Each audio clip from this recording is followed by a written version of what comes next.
My name is Salima Versi. I am a very recent addition to the Interfaith Board and very pleased to be so. And yes, my background originally is in counseling psychology, so I'm a certified Canadian counselor, and I'm currently working on a PhD in religious studies here at the U of A with a specialization in Islam, particularly contemporary Islam in Canada. I, in terms of faith background, am Ismaili Muslim, which is a branch of Shia Islam. And so the talk that I'm giving today is from a broadly Islamic perspective, but also brings in a lot of that sort of Ismaili Shia understanding that I come from. And so there are pieces of this that you will see.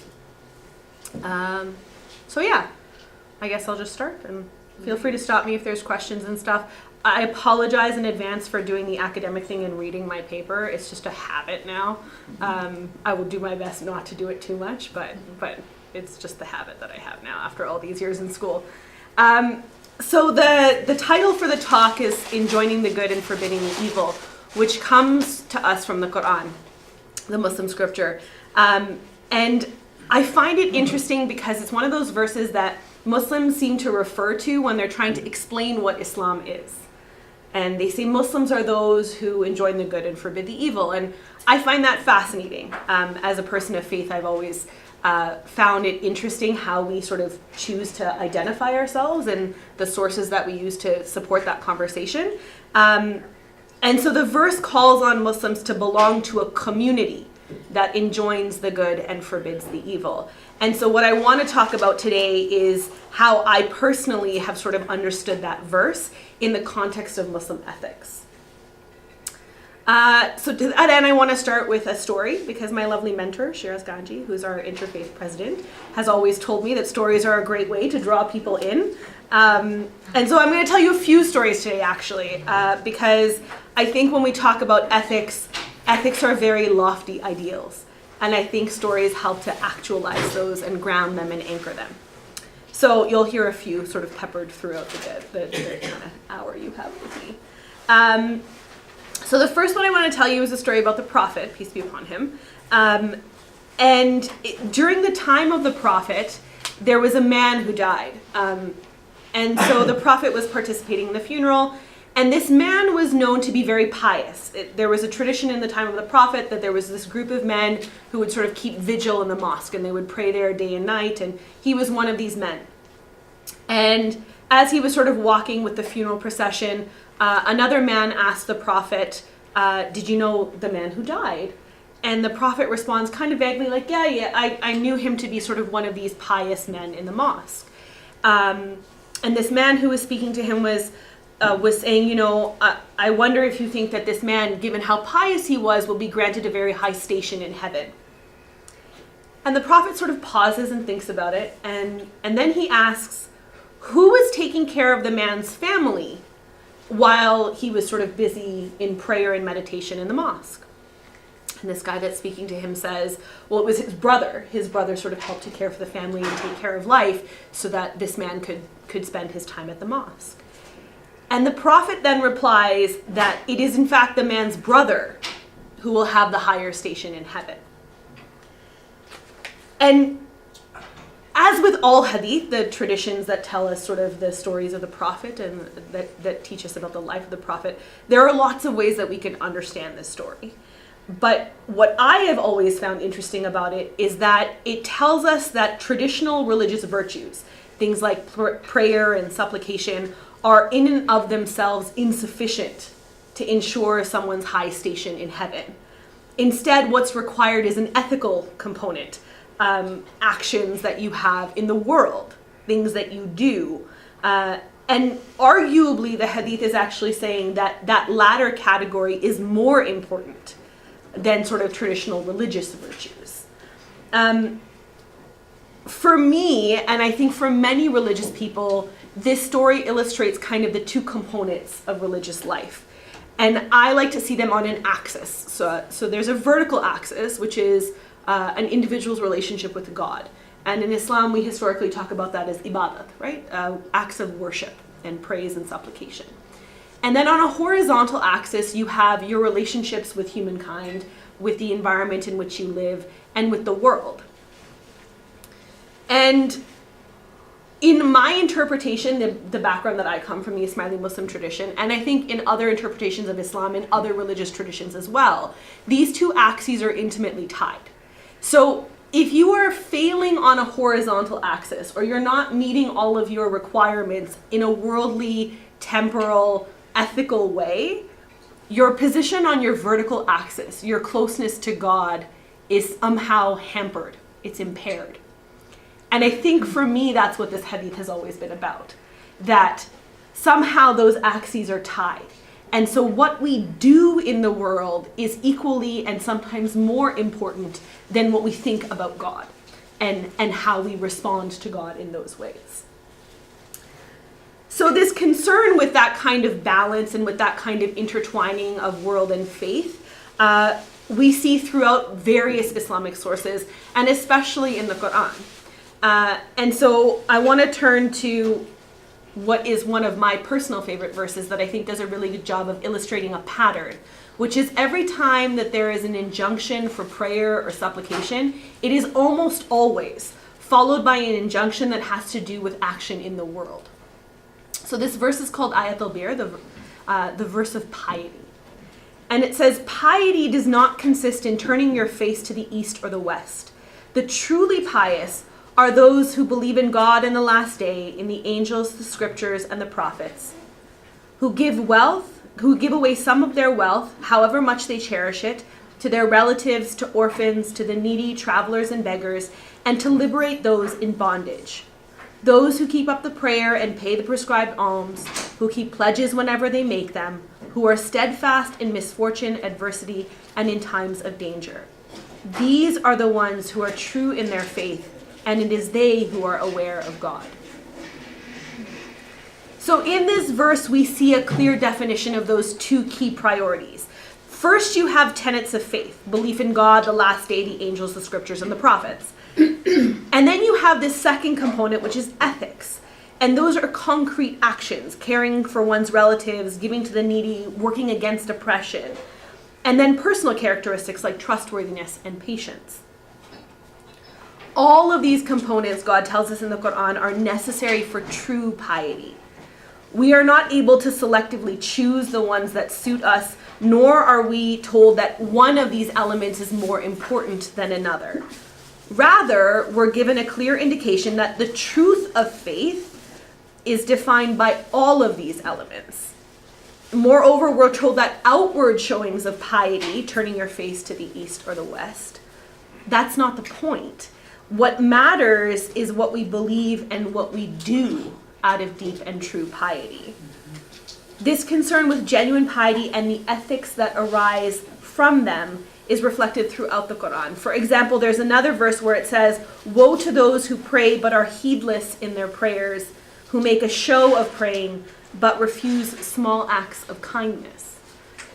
I've always loved the idea that small acts of kindness are a part of faith, and I think it's very reflective of all these movements that we have right now that are all about sort of random acts of kindness. And those are usually kind of small things that you can do easily, right? Like buying coffee for a stranger, or mowing your neighbor's lawn, or shoveling their walk, taking soup to a sick friend. But I would argue that for people of faith, and particularly in Islam, we're asked to go beyond just that sort of basic level. And for Muslims, that comes from having the benefit of a model that asks us to go beyond these superficial actions to acts that are small, but are also deeply meaningful. And so to illustrate that, I'm going to tell you another story, which is a personal favorite of mine, and it's one that Ismailis tell to their children quite young. It's in one of our kindergarten curriculums, but it's quite a common one amongst many Muslims, and it's one that often is told to children. And it's called The Prophet and the Unkind Woman.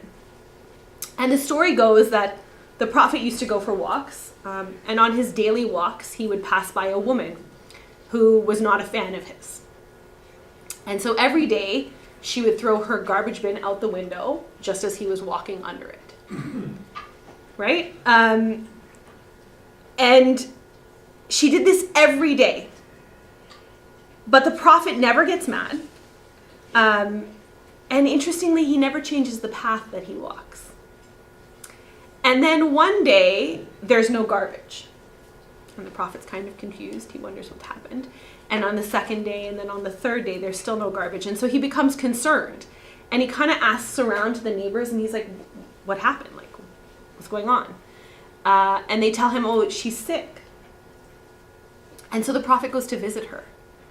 And he's quite kind when he goes, and he speaks to her, and she doesn't have any sort of like deathbed conversion, like nothing sort of dramatic in that way happens, but it is sort of this interaction in which she says, I can see that you're a good man, and I will try and be a better person, is the way sort of it's traditionally narrated in Islam. And I just think that's fascinating, because yes, I think it's wonderful that the Prophet sort of walks under this lady's window and doesn't get mad. And I think that's sort of a basic level of what we try to do, right? And I think that, I mean, when we look at Christianity, there's that notion of turn the other cheek. And so there's this commonality with other traditions. But what I've always found fascinating is that he doesn't even change the path that he walks. And it's about sort of facing that kind of adversity head on and sort of consciously choosing to be a bigger and a better person. And then on top of that, he sort of goes to her when she's sick. And he, for me, demonstrates true empathy and real compassion in a very deep and pious way. That he lives those ethics in a very sort of actualized way. Because he takes what would be sort of a tenet of faith for most of us, which is caring for the sick, and turns it into this display of piety. Because he does it with someone who is so opposed to him and who is so unkind to him. And I think, to me, that is the model that I'm expected to live by as a Muslim. That it's not good enough to just be kind to strangers, but that we have to be kind and compassionate and empathetic, even and perhaps especially to those that are most opposed to us, that are sometimes cruel and unkind. And I think that's a beautiful way of thinking about it, right? That it's about going above and beyond and pushing yourself to this higher standard, and about seeing your fellow human beings as human beings first and regardless, and to forgive even when forgiveness isn't asked for, because that's what happens in the story. She doesn't ask for his forgiveness and arguably doesn't feel the need to want forgiveness, and it's given anyway. And I think that notion of compassion and empathy in the face of unkindness and even malice is a very powerful thing. And I think especially in the world that we live in today, this story resonates for me a lot. Because it's about what do you do when people throw garbage at you. And that happens more than I think we'd like to admit. So this is kind of, I think for me, the background in terms of historical textual stuff that happens in my brain when I think about what do Muslim ethics mean? What do we talk about when we talk about Islamic ethics? But I did promise you that I was sort of going to talk about an actualized version, a modern version. And what I've chosen to use is the Aga Khan Development Network, because that comes from my own background and tradition, and I think it's a very interesting study. So I use it in my academic casework quite a lot, just because I find it fascinating to be able to think about ethics in this way. So for a bit of background, in case you don't know, I'll give you a little bit of sort of understanding of who the Ismailis are, because that framework is necessary. So in accordance with Shia doctrine and tradition and interpretation of history, Ismailis believe that the Prophet Muhammad, peace be upon him, designated his cousin and son-in-law Ali to be his successor after his death. They also believe that this leadership, which Shias know as Imamat, should continue by heredity through the line of Ali and Fatima, the Prophet's daughter. So what we have now is the current Ismaili Imam, His Highness Prince Karim al-Husseini, who is known as Aga Khan. He's the fourth Aga Khan. And he is the 49th hereditary Imam of the Shia Imami Ismaili Muslims. Okay? He took over this role in 1957 from his grandfather, when his grandfather passed away. And his grandfather was a very interesting man and was heavily involved sort of in the world. He was, he participated in the All India Muslim League. He was the president of the League of Nations. He was quite a public figure at his time, and he really believed in exerting power sort of through political channels in that way. This Imam is interesting because he uses what I would argue is a softer power. And I think that is especially obvious through the Aga Khan Development Network. So, for some background, the Aga Khan Development Network, or what we call the AKDN, consolidates a lot of the agencies that were originally created by Aga Khan III, so this imam's grandfather, and many of those that were created by the current imam into one umbrella organization. And you can kind of see it here, but I'll sort of discuss kind of some of the areas that it covers. So it's a group of development agencies with mandates that include environment, health, education, architecture, culture, microfinance, rural development, disaster reduction, the promotion of private sector enterprise, and the revitalization of historic cities. The AKDN agencies conduct their programs without regard to faith, origin, or gender. So it is an international, non-governmental organization, arguably a civil society organization, that works in various different areas. So they've grouped it under three major sort of umbrella branches. Economic development, social development, and culture are sort of the three main branches, and then there are sort of portfolios under each of those. And so it ranges from things like microfinancing for small business loans in India and in Africa, to building the Al-Azhar Park in Cairo, to sort of academic work through the Institute of Ismaili Studies. So there's all these sort of different branches that are kind of working simultaneously. In practice, that means that the AKDN works in about 30 countries with an annual budget of nonprofit development activities of approximately 600 million US. And it provides a wide range of services in various sectors, including education, economics, healthcare, disaster relief, and arts and culture. What I think is important about this is that despite the fact that the AKDN does indeed conduct its programs without regard to faith or origin or gender, it does see itself as, deeply entrenched in Islamic ethics. And the place where we go to look at that is the AKDN's ethical framework, which you can just Google, basically. And it's sort of a series of ethical frameworks that help to guide the work of the AKDN. And so what it says is this. It says that the AKDN is a contemporary endeavor of the Ismaili Imamate to realize the social conscience of Islam through institutional action. It brings together under one coherent aegis institutions and programs whose combined mandate is to help relieve society of ignorance, disease, and deprivation without regard to faith or national origins of the people whom they serve. In societies where Muslims have a significant presence, its mandate extends to efforts to revitalize and broaden the understanding of cultural heritage in the full richness of its diversity. As quality of life in its fullest sense extends beyond physical well-being. The primary areas of concern are the poorest regions of Asia and Africa. The institutions of the network derive their impetus from the ethics of Islam, which bridge the two realms of faith, din and dunya, the spiritual and the material. The central emphasis of Islam's ethical ideal is enablement of each person to live up to his exalted status as vicegerent of God on earth, in whom God has breathed his own spirit, and to whom he has made whatever is in the heavens and the earth an object of trust and quest.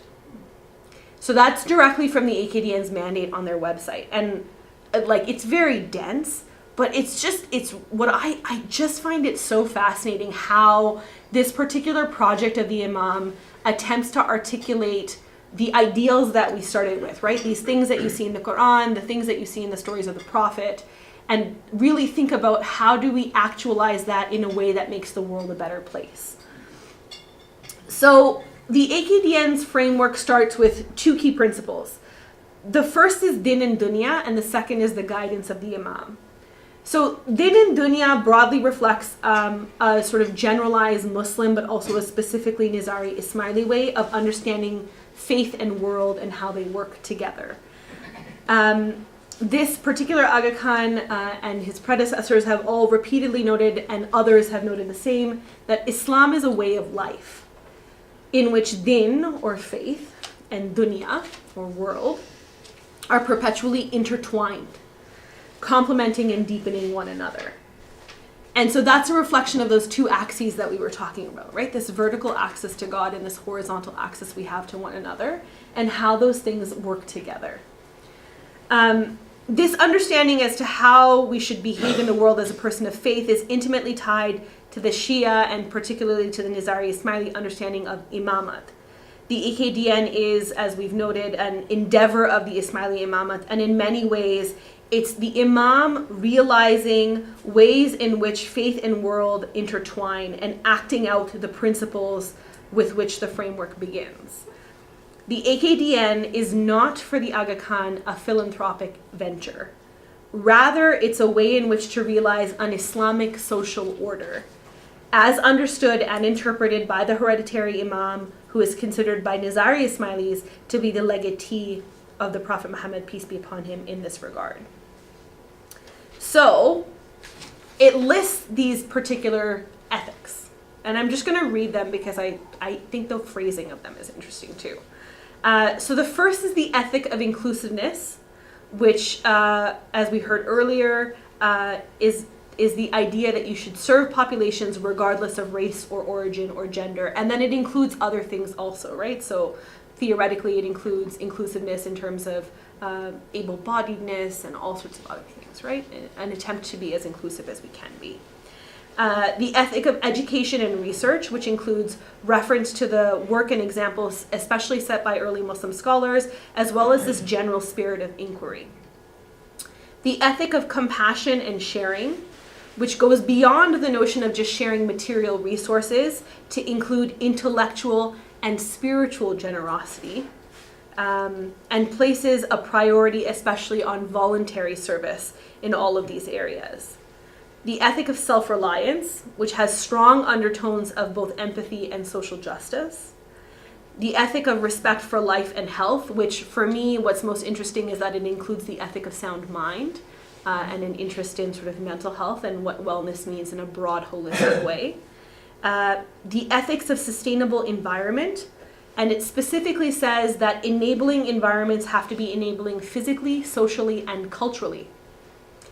So again, a very broad, encompassing definition. And finally, the ethic of governance, which prioritizes integrity and accountability in leadership.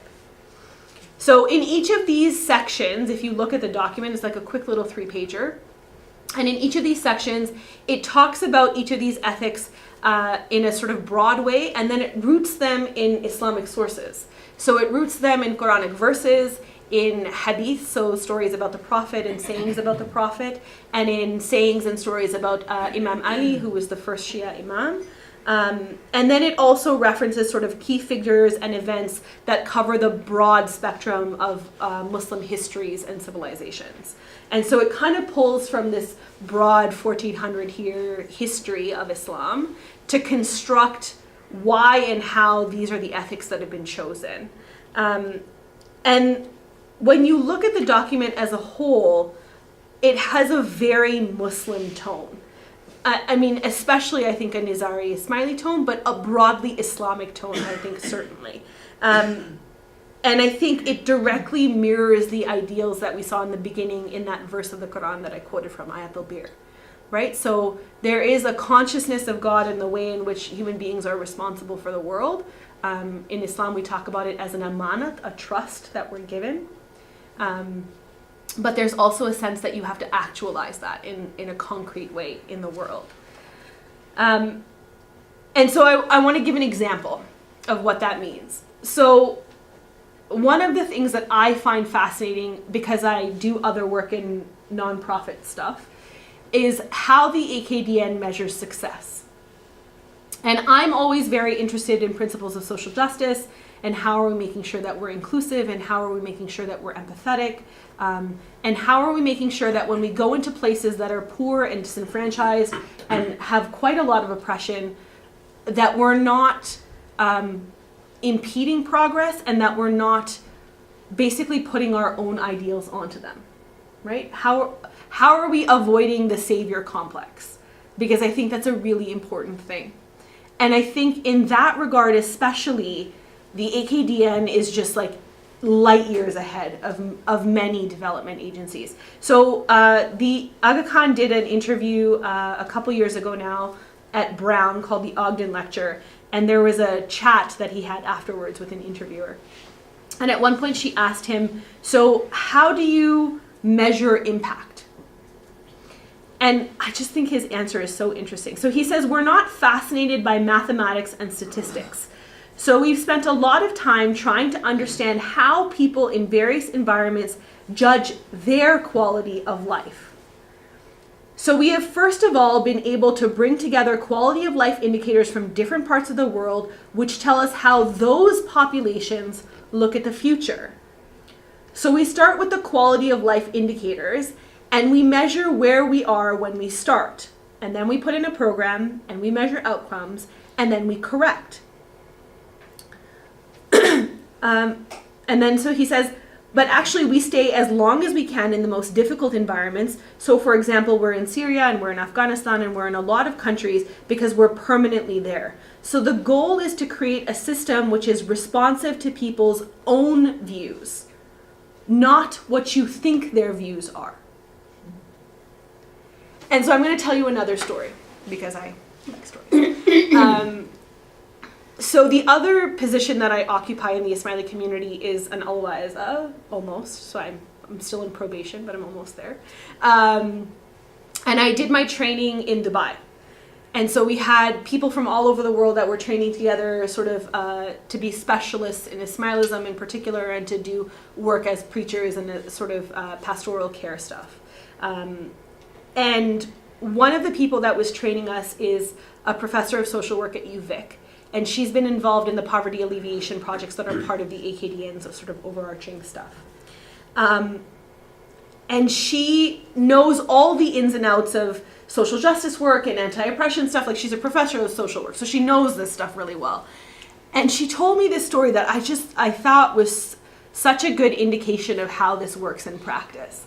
So she was saying, as part of the work that they were doing for poverty alleviation, they had gone into one of sort of these poor communities. It was a rural village in Africa or India. And they had found sort of this group of families that were living essentially in hovels, right? Like one room, small shacks, overcrowded, 20 or so people to a room. And so it was a situation that they really felt that they could make an impact in. And so they did all the consultations with the community, they talked to all the community members, and they sort of collectively agreed to build a new housing project for them. And the community members were involved in the planning and in the building, and so it was sort of this year-long process of going through this venture of trying to create these houses. And in the end, the houses were completed. And the members of this community refused to move into them. So they'd gone through this whole year-long process. They built these houses. Everyone was consulted. And so the people that were on the planning committee and this wonderful lady that was telling me the story was like, I couldn't understand, and we were so frustrated. But then we sort of had to take a step back and like take a breath and then go back to them and say, okay, what's wrong? Like, we sort of all decided on this together, like, what's happened that you now don't want to move into these houses? And they said, you've built single family homes and we live in a community and we don't want to be separate. And so if what it takes for us to live in these houses is to be separated, we would rather live in our one room. And what was fascinating about it was, so this woman was like, well, why didn't you tell us? Like, you were part of this. And they're like, well, you never asked. And so what's fascinating about this story is the ways in which it talks about power dynamics, the ways in which it discusses kind of the lenses that we come to this work with, and how those things can impede us, even with our best intentions, even with the best skill sets we can take from having the right kind of education and the right kinds of background and the right kinds of resources, that we can still fail in our attempts to be helpful. And what I think is wonderful about the story is I was like, so what happened? And she's like, well, we started again. And I think that's a beautiful way of looking at this kind of work. if we're going to be actors in the world, if we're going to try and take these ethics that we as people of faith believe in and implement them out there, it has to be done with an understanding that we are not there to dictate. And I think that's what the ethical framework is about. It's about going out into the world and keeping all of this story and history and scripture and ethic in mind, but still remembering that what you're dealing with are other people, and that those people come with their own background in history and story, and that we have to find ways of interacting on that level. And to me, I think that's a really good illustration of what it means to actualize those ethics and what it means to take the example of the prophet and put it into practice. So I'm going to end with one last story, because today is Ashura. So Ashura is the 10th day of Muharram, and for many Shias, it's a day of intense mourning. And it's a commemoration of the death of Imam Hussein, who was, depending on which version of Shia you are, either the second or the third Shia Imam. And it's a story that many people know well. So it happens in 680. Is that right? I was right, 680? Yeah, I was right. Okay, just checking. And Imam Hussein has been called to Iraq, what is now modern day Iraq, to essentially he's called to liberate people. The government that's in place at the time, the empire that's leading, is not, according to Shia narrations, not necessarily the most fair government, and according to a lot of historians too, not always the most fair government. And so Hussein has been asked to kind of come and help. And after sort of much thinking and pondering, he decides to go. And he's met on the plains of Karbala by an army of the Caliph at the time, who sent an army to meet them, because essentially it's an insurrection, it's a rebellion. So the Caliph has sent an army to meet Hussein, and they fight for 3 days on these plains, and it's essentially a massacre. And Shia narrations of this are really like, they're gut-wrenching, and they're very emotional, because it's a very emotionally laden subject for many Shias. And so I highly recommend, like, you can go on YouTube and watch sort of like clips of this, and like, I've never shown them without people crying, because they're quite intense. But my personal favorite part of the story is one that we don't often hear about, particularly outside of Shia circles. So Imam Hussein had a sister, and her name was Zainab. And they say that as Hussein was sort of taking these final death blows, she goes running out onto the field in the hopes of saving him. And he says, no, go back. Your job is to protect my son. So there was one man in the camp who wasn't fighting, and his name was Zain al-Abidin. And he was the successor, the next imam. And the Shia's history tells us he was ill and not in a fit state to fight. And so he was in the tents with the women and the children. And so Hussein tells Zainab, go back and protect him. That's your job. And don't worry about me. And Hussein falls. And so Zainab goes back. And they say that Yazid's army comes to try and kill Zain al-Abidin in the hopes of sort of quelling the last of this rebellion. And Shias argue to end the line of imamate. And Zainab physically throws herself on the imam and says, if you're going to kill him, you're going to have to kill me too. And so the army hesitates and they say, okay, fine. And so they instead frog march Zainab and Zain al-Abidin and their family sort of through the streets of the capital to the court of Yazid, who was the caliph at the time. And Zainab at this point, Shia memory tells us, is about 50. So she's essentially the matriarch of this family. And when she gets to the court, she has a decision to make. She could sort of just stand and wait for Yazid's judgment, or she can choose a more active path. And she chooses the latter. And they say that she gives what is arguably one of the strongest speeches in Islamic history. And she basically tells him off. She just rails at him. about how he's an unfit leader, how he's oppressing the people, how he spilled the blood of the prophet because he's killed the prophet's grandson, and how he is not justified in doing what he's doing, and that there will be justice that comes to him either in this world or in the next. And for me, as a feminist and as a Muslim and as a Shia, Zainab has always been a role model. Because to me, what Zainab represents is social justice. She speaks truth to power, regardless of consequence. And to me, that's what being Muslim is about. So when I do work in the world, that's who I think about. I think about what does it mean to be the kind of Muslim who's willing to risk everything to be true and honest and just.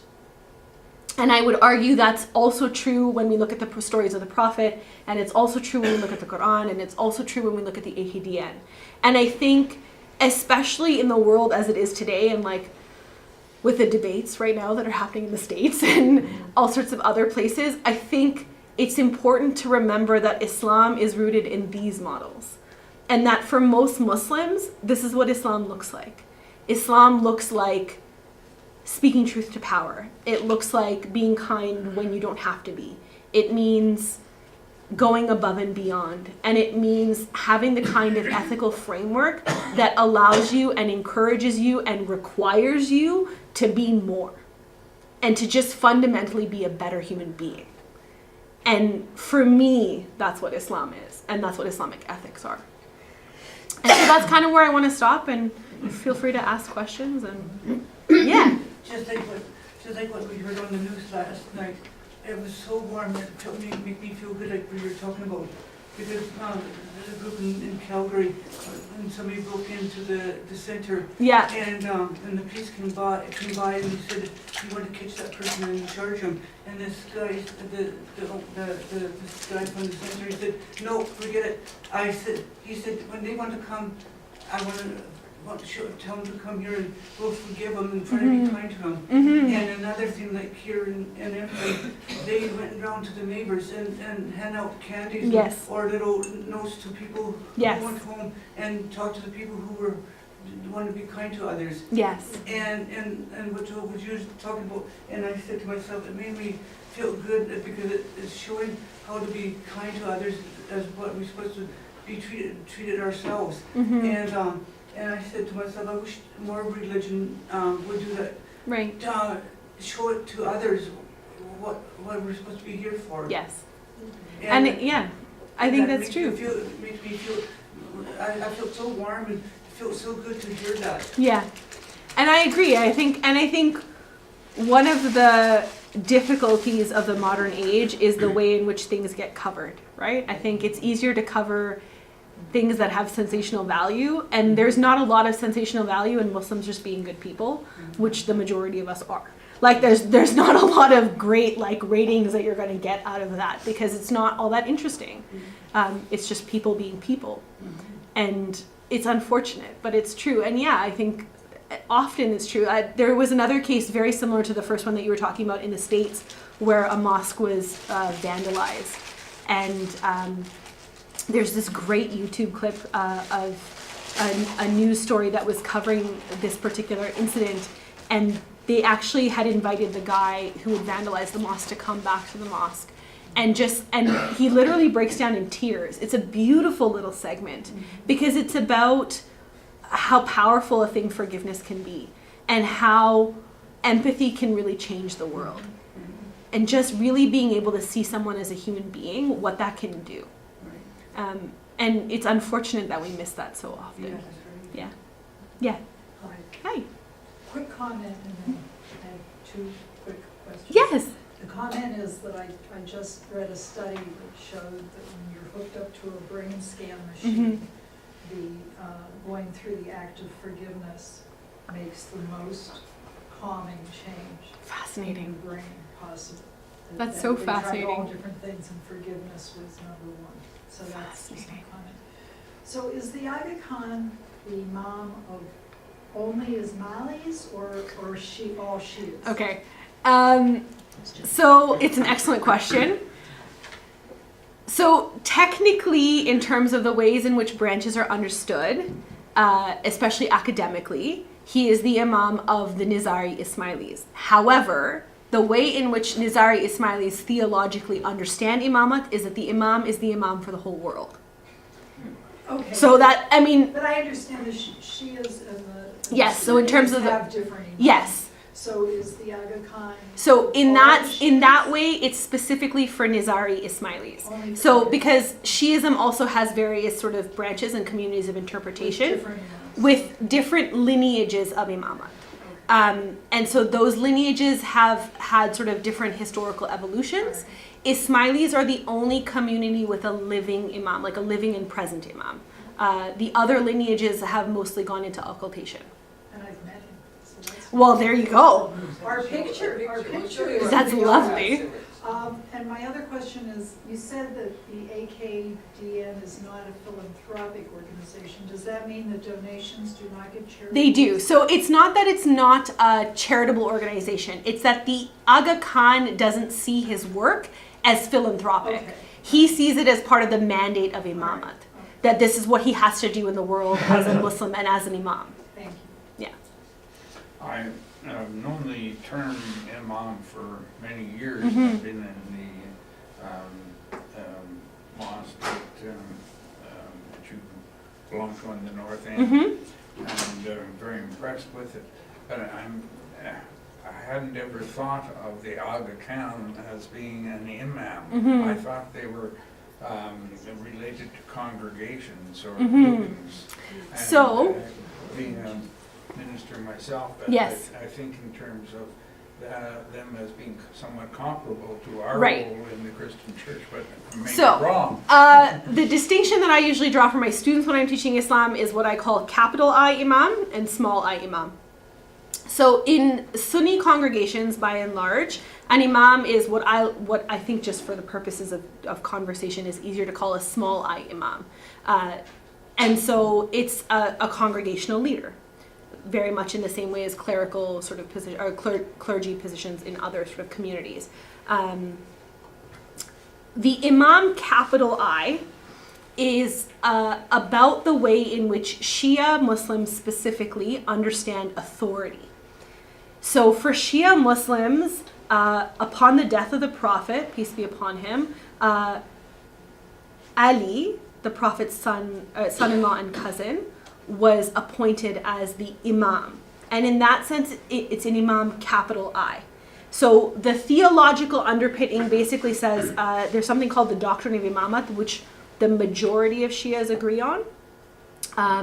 And it says that there is a permanent need for mankind to have a divinely guided, sinless, and infallible imam who, after the Prophet, would guide the community.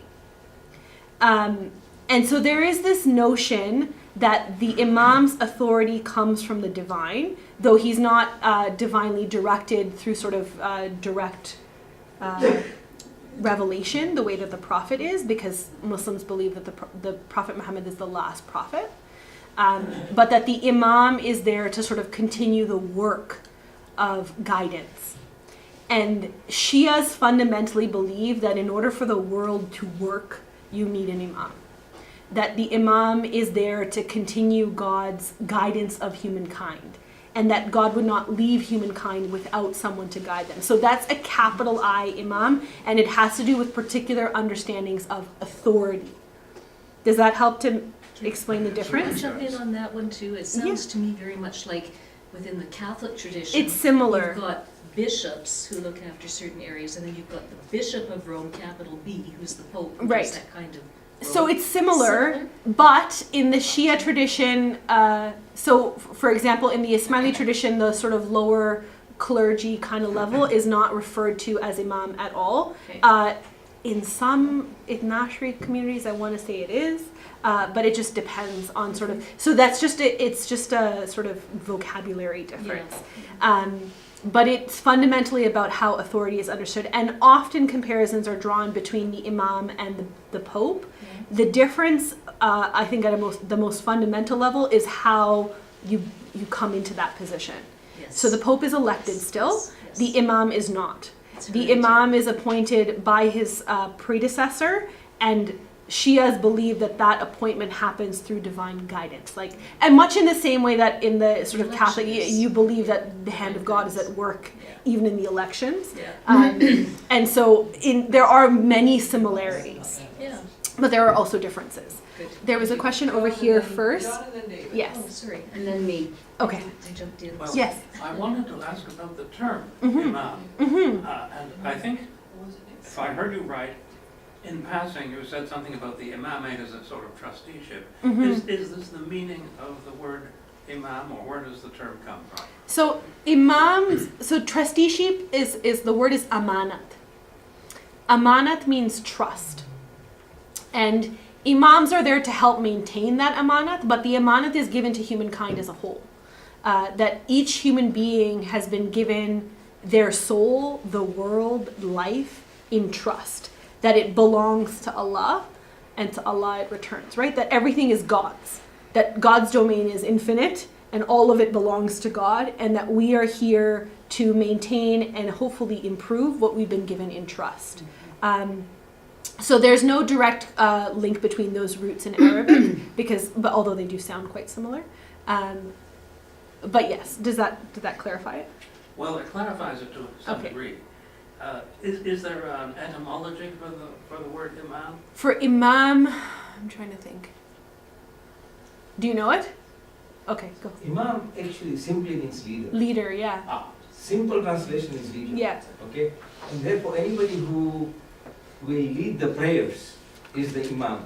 And in fact the idea of using the word imam of a mosque and all that is more a recent development.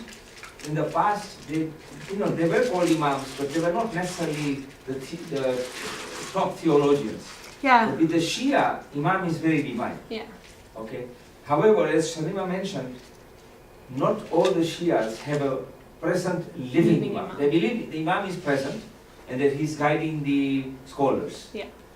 But he's not physically present. He's hiding someplace. Okay. Now, the largest Shia group are the internationalists in Iran. By far the largest. And perhaps the second largest would be the Ismailis, Yeah. although comparatively we are very, very small. Compared Yeah, to so them. we've got about Yeah. 15 million 15 globally. million, yeah, exactly. And those are over almost 150 million or more. Yeah. Because Iran has 80 million, out of which 95% are Shia Muslims. Iraq has a large Shia population, and Yemen has a large population as well. So these are the three major. Yeah. Just to add to that, yes, so imam is a term that means leader, and historically you used more specialized terms. So you had shaykh, you had fuqaha, you had all these other terms that specifically connoted a job, like what you actually did. If you were a legal jurist, if you were a theologian, if you were a scholar of some other sort. And so there were more specialized words, whereas in the Shia tradition, imam has always meant leader in sort of this authoritative figure kind of way. And in almost all, not all, but almost all Shia traditions, you can only have one imam. With the exception of the Zaydis, who I think have allowances for multiples. But yes, and so, and as I said, lineages have diverged over the years, resulting in various communities of interpretation. And in many of the other lineages, arguably all of the other lineages, the imam is in occultation, in hiding on a sort of different plane of being. Yes. Thank you very much. You're welcome. Thank you. You mentioned a great number of different Islamic groups, Mm-hmm. and I'm curious as to what sections of Islam are part of the ISIS movement. Are Okay. they separate, or are they a mix of all of the others? Or? I mean, a lot of Muslims will tell you they don't belong under the umbrella at all. But as an academic, I will tell you where they generally fall, or where they get their origin. But I would argue they're not even a part of that. So under the Sunni branch, the Sunni community of interpretation, we usually divide it academically into the 4 schools of law. And each of those schools then has further derivatives. And so there is one group out of one of the schools that's called the Salafis, who are a more traditionalist interpretation. And out of that group, you also get the Wahhabis, and the Wahhabis are a political and also a religious particular way of seeing the world, and also still very much traditionalists. and even more sort of literalist and arguably extreme, out of that group come segments like ISIS and Al-Qaeda. So that's where when we look at it academically, that's generally where we root them. But most Muslims would argue they don't fall under the umbrella at all. That they're so far to the extreme that they don't usually get counted. However, as an academic, I'm not sure that that's the most productive way of approaching it. So take it as you will. But that's generally where we look at them academically, at least. So it's a very small number. Okay, yes. Yes, you explained about the various levels of, the variety of ethics. Mm-hmm. And does the Imam, capital I, make pronouncements there, guiding statements, and if so, what does he have to say about environmental change, use of fossil fuels, yes, that whole issue which is affecting the whole world, Canada in particular? Yeah. Okay. So the Imam, the Aga Khan, who is the Imam of the Nizari Ismailis, does make sort of pronouncements. Part of those are sort of public and accessible, which is the stuff that he says in his public speeches, and you can access those on the AKDN's website. And he says lots of interesting things. And then he has ones that are specifically limited to community consumption, that are sort of private community consumption, and those are called farmans. And those happen when he visits the community in various parts of the world and sort of delivers a message. They're surprisingly similar. Like, there's not a lot of difference between the public and the private, with the exception of probably more sort of like theological kind of nitty-gritty, especially sort of the esoteric spiritual stuff, but otherwise it's very similar. On the environmental front, he hasn't said anything directly. However, there is the Prince Sadruddin Aga Khan of Trust for the Environment, which is part of the AKDN's framework. And that is specifically supposed to be about looking at environmental change. And then I think in many ways, when I look at what this Imam does, his pronouncements happen more through action than through words. And so when you look at the work of the AKDN, often those things are taken into account. There's sort of an active effort to, for example, we were just talking about our Khane. Jamaat Khana is the place of worship for Ismailis, particularly in North America and in Western Europe. And so the Jamaat Khana in the north side, which is the only purpose-built one that we have here, it's about 20 years old now. And it was built entirely from local resources. So all locally sourced, with the exception of like one Italian granite surround on a fountain. So those kinds of choices are sort of actively made. And in that way, I think there's a consciousness of it, but he hasn't come out and made a sort of a very overt statement about environmental change. But he does talk about the notion of amanat a lot, that the world is given to us in trust, that it is our job to care for the world, and that not just care for the world, but to leave it better than where you found it. And so that's what I mean. Like, it's this Imam focuses a lot on individual ethics, that individuals need to sort of go out into the world and practice what we preach. And so he doesn't give sort of do this kind of statements in the same way that his predecessors might have. He's much more likely to say, this is the ethic in which you work, and now go and do something about it. So for me, that means I eat local, organic, so there are ways in which I, as an Ismaili Muslim, understand that, and that might be different from another Ismaili Muslim. So we all sort of actualize that in our own ways. Does that answer the question? Mm-hmm. Okay. David Parker, then David Hubert. Okay. Curious if you can possibly give me the assessment from the perspective of this usurper that Hussein fought with. Mm-hmm. I know these beginnings of yeah. So what Yazid thought about it all. So Yazid came into the leadership of the Muslim Ummah. He was the successor to his father, who was Muawiyah. And he essentially inherited an empire. There was no relation to the Prophet? Very distant, like clanship ties, but nothing sort of direct. And there had been quite a lot of disagreements between the fathers of these two guys. So Yazid and Hussein's fathers were Ali and Muawiyah, and they disagreed quite strongly and had very different ideas about how to run the community. But I mean, arguably, Yazid just inherited an empire, and he was in charge of order and, you know, maintaining what he was given. And so he did what most leaders would do in that case and tried to quell a rebellion. And the Shias obviously feel very strongly about Yazid and quite negatively about Yazid. But as an academic, you have to consider it also from sort of a broadly historical perspective, which is this guy was trying to defend his empire against arguably what was a tiny little band of rebels. And he did what most kings and emperors would do, which is get rid of them. And so in that sense, I think it's very reflective of a historical time period and very much what pretty much any emperor and or leader would have done in that case. But the other piece of it, in Islamic history at least, is that the empire itself was considered to be corrupt. So there was a lot of nepotism. The wealth distribution wasn't exactly equal. It didn't maintain what were considered to be standards during the time of the Prophet and the first 4 caliphs. And so he's not well looked upon by many, even sort of in a broad Muslim historical perspective. But to be fair, it's also understandable. So did that answer the question? Yeah, thank you very Yeah. much. First a comment, and then I'd like to ask a question following up on John's question. Okay. But first a comment. First I want to thank you. You're welcome. You've done Thank a you for very having fine me. presentation. Thank you. Then I would like to say that I've had some dealings with the Aga Khan Foundation and the Right.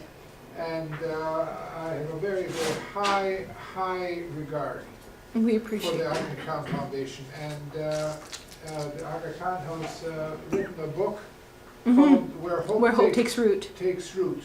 And I Yes. would very highly recommend Yes, that it's excellent. to anyone who would like to learn more about the Yes. work of the Aga Khan Foundation. It's a fine It is. book. Yes. I can send you a couple of things by email through letter. Okay. So I give you That another would be book good. in I wanted PDF to form. add to Yeah. where hope takes me. And- Yeah, so and the book is called Where Hope Takes Root. You can still pick it up at Chapters. And it's a collection of the Aga Khan speeches, particularly about development, And, yeah. and it's a fine book. It's excellent, yeah, it is. Now, the comment or the question that I'd like to follow up on John's question, and that was, the topic was enjoining the good and Yes. opposing the evil. Yes. And when I look at some of the literature, I think that's what the Salafists Yes. and the Wahhabis, I say they're doing. Yes. It And, is. They're opposing the evil by cutting off their heads. Yes. So I'm really glad you brought that up, because what I didn't get a chance to talk about in the actual sort of meat of the presentation, but I was hoping someone would bring up, is the actual verse. So the verse says, it asks us to belong to a community that enjoins the good and forbids the evil. But the actual words that are used are very much the subject of debate. So in the more Salafist translations, enjoining the good in the translation says, in brackets, Islam. So the good is equated with a structural religion. And I mean, as a scholar of religion, I would argue that that's not how scripture works. But that's certainly how it's interpreted by some. And the Quran is, like all scripture, subject to interpretation in those ways. And so people who have a more traditionalist and or literalist and or I would say narrow definition of what good means will interpret it in a particular way, and will see evil in the lens of good is Islam and evil is everything else. And that's very, I think, limited. What I've presented is a perspective, I think, that is more reflective of, I would say, the majority of Muslims, which is a bit broader, and certainly of the Ismaili Muslim tradition, which I think tries to look at the text of the Quran as having multiple layers of meaning. And for me, one of those layers of meaning is that good and evil are not as clear-cut as that, And that when we talk about what does it mean to forbid the evil, sometimes forbidding the evil is about living in the world in such a way that we prevent evil from forming. And that things like where hope takes root, I think is an excellent way of thinking about what do we need to do in the world to prevent circumstances that allow people to lose hope and really feel like they have no other alternatives than to turn to things that are perhaps not the good. And for me, that's what the verse means, right? And I think that's the thing is the Quran, much like the Bible and the Torah and the Vedas, has all these levels. And how you choose to interpret that will impact the way you live in the world. So, yeah, it's a fair point. I just have two questions, basically. You define yourself as a feminist. I do. Could you be an imam? So the imam, Let me capital do the I. second Yes. question, Okay, go. so you can Yeah. answer too. Yeah. The second one, when you talk about inclusivity, Yes. how does the structure fit for gender identity or gender orientation? Right. Okay. So that's two questions. Okay. So in the Nizari Ismaili tradition, there's only one imam, and it has to be through the lineage of the prophet, so it has to be direct descent. Okay. So it can only be from the current imam's immediate family. The way that the Ismaili constitution is currently written says that it has to be a male heir. Okay. And this imam has been very clear that it will have to be a male heir. As a feminist, I like to think that in a different world and at a different time, that will change. But I am also very aware that of the 15 million Ismaili Muslims in the world, only 100,000 live in Canada. And that for the majority of Ismaili Muslims, they live in places in the world where a female imam would be not just problematic, but actually quite dangerous, that it would put them in real peril because of the places in which they live. Exactly. And so that's a reality that I have to contend with as a feminist, but it's also a reality that I contend with as an activist, which is I want things to be a certain way because I believe in social justice in a certain way, but I have to be conscious of who's paying my price. And just because it's my priority here doesn't mean that that's the priority elsewhere. And so part of my job is to be aware of the breadth of the community and what's required for all of them. And it's not fair for me to impose my breed of feminism onto places where that breed of feminism is really quite dangerous. And it requires progress, the same way it requires progress everywhere. Does that? So that's how I've made my peace with it. I appreciate that. But as a child, that was my favorite question to ask because I was like, I came out of the womb kicking and screaming feminist. There's so no female pope either. yeah, there's no female pope either. Fair point. However, I am an alwaiza, which is a preacher. And could you clarify that when you're giving a talk, because you slipped over it, and I think it's really important for people to hear that elsewhere, what you say. Yeah, so I am an alwaiza, which is essentially a preacher. Here. And so I give sermons in the Jamaat Khana, I do pastoral care work, I get to do seminars, I teach actively, and so I do occupy a position that is essentially clergy. And that is open and accessible to women. Essentially, every position other than capital I Imam is open to women. And that's especially true, I would say, in the Western Jamaats, but arguably too, even in like the Indian Jamaats and in Tajikistan and in other places where I have friends now, that women are quite actively involved. And all of the imams, but especially sort of the Aga Khan period, so the last 4 imams, have been champions of women's rights, have emphasized women's education. So I, with my ridiculously unnecessary 4 degrees, am a product of multiple generations of women's enfranchisement and encouragement for women to get educated and involved in the community. And this imam's grandfather, the previous imam, had at one point said, how can we expect the world to make change when half of the population is denied basic access, right? And so feminism is at the heart of how I understand my faith. Other people would disagree, but that, at least for me, is a big part of it. Now, I've forgotten your second question. The second one was gender orientation right. as far as inclusivity goes. So I would say, again, this is an element where we just practice rather than preach. So everybody's included in the community. I would say a lot of that has been generational change, as we've seen in many religious communities. As those things have become more part of the consciousness socially out in the world. It's also become more a part of the consciousness of the community.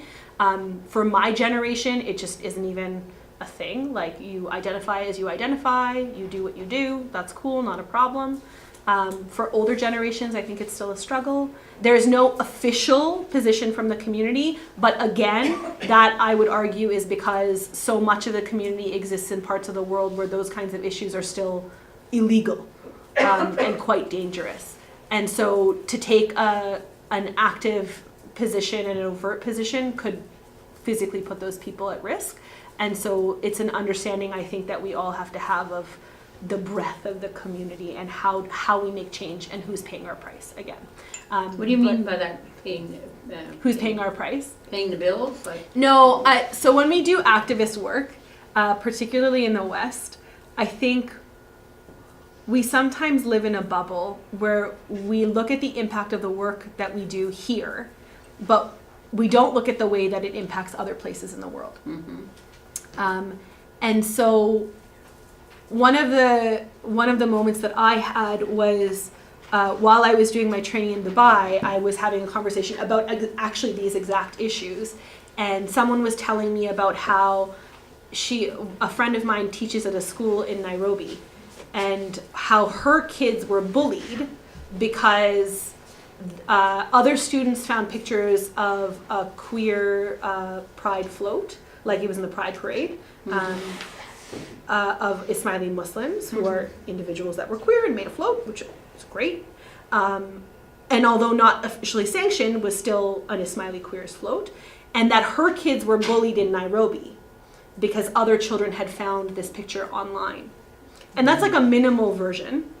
But when I stand up and speak truth to power in particular ways, if I exist in a world where I'm able to do that without direct ramification, that's wonderful. And that means we're making progress.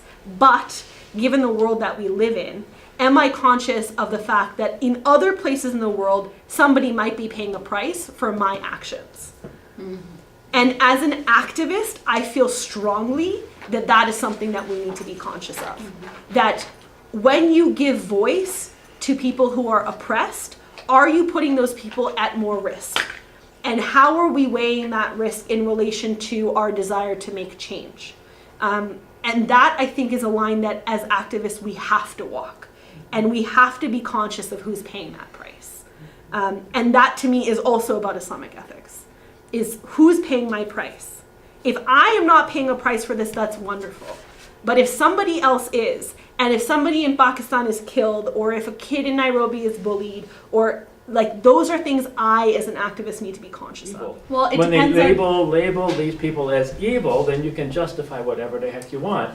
And so it's not just an Islamic issue, and I'm quite impressed with the Ismaili community. I think you've been very progressive, and I really admire your community. But on the broader Islamic worldwide, it is a huge problem. And it results in a tremendous amount of disrespect for the good parts of Islam, when we see people being thrown off buildings, people being burnt alive, those sort of things. Right. I mean, it does a lot of ill will to the whole Muslim community, and not justifiably in most cases, but there is deep-rooted homophobia in the Muslim community here in Edmonton. I've been victims of violence from the Muslim community here. So I know what I speak. Yes. And how are we going to evolve that? Right. Hopefully our Christian church is slowly evolving. Yes. We're a long ways to go yet. Yes. But it seems like, the Muslim community is quite a ways behind us, and I hope that we can work together to get a dialogue going and to, I guess, progress together to where it becomes an inclusive environment for we don't have Islamophobia, we don't have homophobia. Right. So, I mean, it's a fair point in the sense that, yes, it would be naive of me to say that there are no issues. Like, of course there are issues. And of course there are segments of the Muslim population that define good and evil in ways that are intensely problematic. I would still argue that that's not the majority of Muslims, but you are right that like things like homophobia are rampant in many communities. What I will say about that is that the other part of my research is migration work. And I look a lot at communities that have migrated west. And so I think a big piece of that conversation is how do those views change as they are subject to different environments with different norms about what good and evil look like. And how do we evolve in that context? And so part of that is ongoing conversation. Part of that is those of us that are scholars and who work in the community trying to root ethics in this way, and to be able to explain that there are different ways of understanding historical pieces and textual sources. But all of that takes work.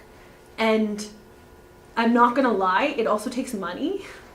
And right now, the money isn't necessarily behind the progressives. That's not to say the progressive cause doesn't exist in Islam. It absolutely does.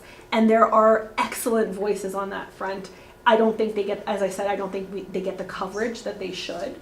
I think it's easier to give coverage to things that are sensationalized, but I'm not going to deny personal experiences of victimization because they happen.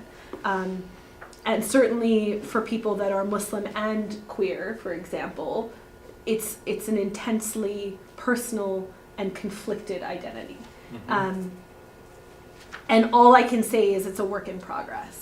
And that those of us who believe in the causes and who believe that good and evil are not that clear cut, and that good has more to do with being a good human being in sort of this broad humanistic sense, that we do the work that we can, and that we try to change hearts and minds as we go. But beyond that, I think, and I will say that as an Ismaili, I think that the Imam, the Aga Khan, is very consciously trying to reframe the image of Islam that we have, both in sort of a media sense and also in terms of how Muslims practice. That what we have as the image of Islam right now is a kind of very almost strict Wahhabi idealization of Islam, and that's not representative of A, the majority of Muslims, and B, the majority of Muslim history. Like it's not an accurate reflection of any sort of majority. It's just the version that has had the most pull and arguably the most money of late. And I will say that from the research that I do academically, that I believe that the Aga Khan is actively making an effort to reframe how we see Islam. And that the Islam that should come to mind for people is not sort of the Wahhabi stream, but rather a more inclusive and more open vision. But that takes time. And Ismailis are historically a persecuted minority, and so our vision of Islam is one that is not always readily accepted, and it takes time for those visions, I think, to come to fruition. So it's an ongoing project. But there's some great work being done with like queer Muslims, and I think it's just a matter of hitting a critical mass before we can sort of switch that. And I think it is, modern technologies and the ways in which we're connected and the ways in which information filters back and forth can play a role in that. But I also think you have to consider things like colonialization and imperialism, and the ways in which anti-imperial and anti-colonial movements have tried to re-entrench identity and reimagine history as a separate identity, and that it's allowed for populations to see things like, for example, homosexuality as other and as coming from the West, and the need to entrench identity in particular ways has resulted in a more traditionalist perspective. And I think it takes time to work through those issues. So it's a very complex mass of problems. And I'm not going to try and minimize it by saying it's not. But it's going to take work from all of us. Did that answer the question, kind of? Thank you so much. Thank you. We are going to thank Salima here and end the formal discussion. I'm not going anywhere. Just stay as long as you like. There's tea, there's coffee. Thank you. And